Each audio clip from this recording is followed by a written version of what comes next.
Second step है हमारे पास acrosomal reaction in sea urchins. ठीक है, यानी कि स्पर्म और जो एग है उनकी रिकॉग्निशन हो गई है। अब उसके बाद जो स्पर्म का एक्रोसोमल रीजन है वहाँ पर एक स्पेशल किस्म के रिएक्शंस होंगे, चेंजेस आएंगी कैल्शियम की एंट्री की वजह से, क्योंकि दोनों कंडीशंस में लास्ट टाइम हमने देखा है कि जो कैल्शियम चैनल्स हैं वो ओपन हो रहे हैं। ठीक है, तो उन कैल्शियम चैनल्स के ओपन होने की वजह से एक्रोसोमल रीजन में जो रिएक्शंस होंगे हम वो स्टडी करेंगे इन सी अर्चिन्स, यानी कि during the external fertilization. Okay, अब डियर फ्रेंड्स अगर हम मेरीन इन्वर्टिब्रेट्स की बात करते हैं तो इनमें दो मेन स्टेप्स होंगे, दो मेन कंपोनेंट होंगे। तो हम सीधे उन कंपोनेंट्स की तरफ ही चलते हैं। उनमें से पहला होगा डियर फ्रेंड्स जो एक्रोसोमल वेजिकल है। एक्रोसोमल वेजिकल समझते हैं, जो कि हमारे पास कहां से ड्राइव हुई थी? एक्रोसोमल वेजिकल, जो कि हमारे पास गोल्जी जो ऑपरेटस था वहां से अराइज हुई थी।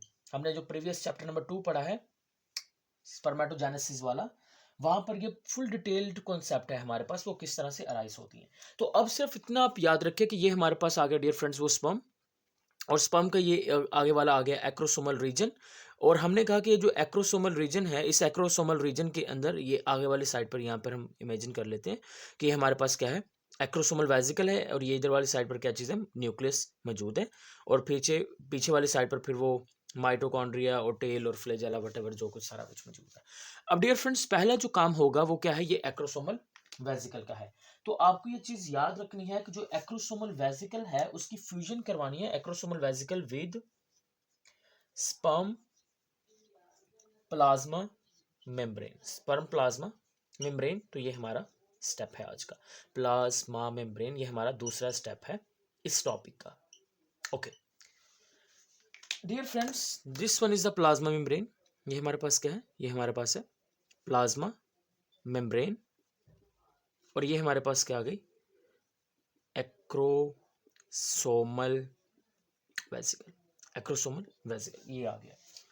अब डियर फ्रेंड्स अब होगा इस तरह से कि असल में ये जो एक्रोसोमल वेसिकल है ये एक्सोसाइटोसिस करेगी, और एक्सोसाइटोसिस के नतीजे में ये एक्रोसोमल वेसिकल्स क्या करेंगे, अपने प्रोटियोलाइटिक एंजाइम्स वो रिलीज कर देंगे। समझ में आई बात? तो क्या हुआ असल में डियर फ्रेंड्स मैंने अभी अभी आपको बताया, मैंने कहा एक प्रोसेस होगा।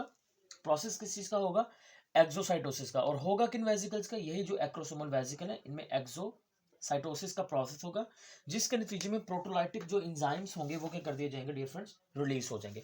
अब ये जो प्रोटोलाइटिक एंजाइम्स यहाँ पर रिलीज हुए हैं ये क्या करेंगे, ये असल में पाथवे बनाएंगे।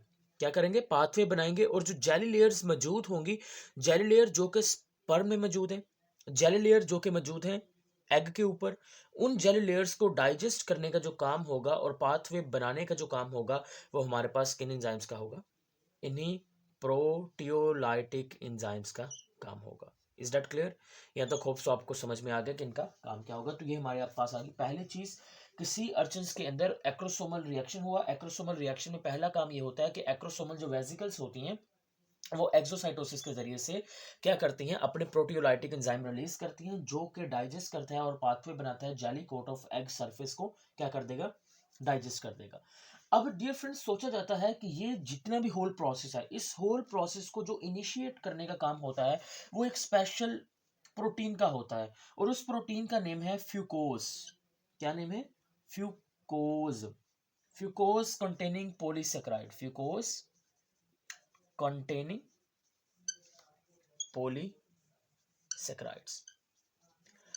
अब ये जो प्रोटीन है फ्यूकोज कंटेनिंग पॉलीसेकेराइड, ये असल में डियर फ्रेंड्स क्या करता है, ये कहां पर मौजूद होती है, ये एग की जो जेली लेयर होती है ना, एग जेली लेयर, वहां पर मौजूद होगी, एग जेली लेयर में मौजूद होगी।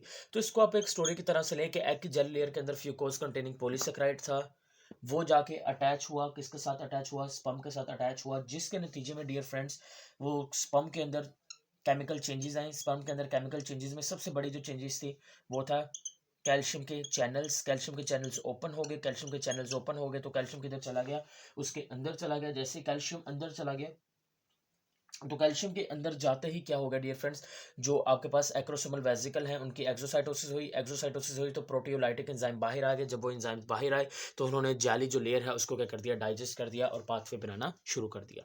तो ये सारा जो प्रोसेस है, जो पहला स्टेप है एक्रोसोमल वेसिकल का प्लाज्मा मेम्ब्रेन के साथ मिलना, यहाँ पे आके मिलना, इन सारे प्रोसेस को जो इनिशिएट करने के लिए जो रिस्पॉन्सिबल फैक्टर है हमारे पास, वो क्या है, आपने समझ जाना है कि वो हमारे पास एग के जो जाली लेयर है उसके अंदर ये जो प्रोटीन है यही होगी। तो ये हमारा आ गया पहला स्टेप। Is that clear? तो हमारे पास एक्रोसोमल रिएक्शन में जो पहला स्टेप है वो पे हमारे पास है एक्रोसोमल वेसिकल्स का स्पर्म प्लाज्मा मेम्ब्रेन के साथ जाके मिलना, और ये किस तरह से मिलेगी वो हमने अभी देख लिया। अब हम बात करते हैं दूसरे और जरूरी स्टेप के बारे में, और वो है हमारे पास dear friends extension. That's name is EXTENSION, extension of acrosomal process, extension of acrosomal process। अब इसको जरा हम देख लेते हैं कि ये कहां कैसे कंटिन्यू करेगा प्रोसेस। डियर फ्रेंड्स, अगर हम सेकंड पार्ट की बात करते हैं ना, ये ऊपर वाले स्टेप की सेकंड स्टेप के सेकंड पार्ट की बात करें तो डियर फ्रेंड्स ये है एक्सटेंशन। अब ये एक्सटेंशन होगी कैसे एक्रोसोमल प्रोसेस की? तो डियर फ्रेंड्स होगा इस तरह से कि जो ग्लोबुलर एक्टिन मॉलिक्यूल होंगे ना, क्या चीज, ग्लोबुलर एक्टिन मॉलिक्यूल, उनकी पोलीमराइजेशन होना शुरू हो जाएगी। एक्टिन मॉलिक्यूल की क्या हो जाएगी, पोलीमराइजेशन हो जाएगी, जिसके नतीजे में डियर फ्रेंड्स वो क्या बना देंगे, they will form the actin filament. वो क्या बना देंगे, एक्टिन फिलामेंट बना देंगे। होप सो आपको समझ में आ गया। ग्लोबुलर एक्टिन मॉलिक्यूल, उनकी पोलीमराइजेशन होगी, पोलीमराइजेशन के नतीजे में एक्टिन फिलामेंट बन जाएंगे। डियर फ्रेंड्स, जो कैल्शियम का लेवल होगा ना, दिस कैल्शियम लेवल, ये कैल्शियम लेवल क्या कर देगा, ये कैल्शियम लेवल असल में जो बेसिक साइटोप्लाज्म होगा ना, उस बेसिक साइटोप्लाज्म को ट्रिगर कर देगा। अब ये उसको ट्रिगर करेगा, जिसके नतीजे में क्या होगा कि जो एक्रोसोमल वेसिकल्स हैं वो किसके साथ जाके अटैच हो गई, एक्रोसोमल वेसिकल जाके अटैच हो गई हैं स्पर्म की प्लाज्मा मेम्ब्रेन के साथ।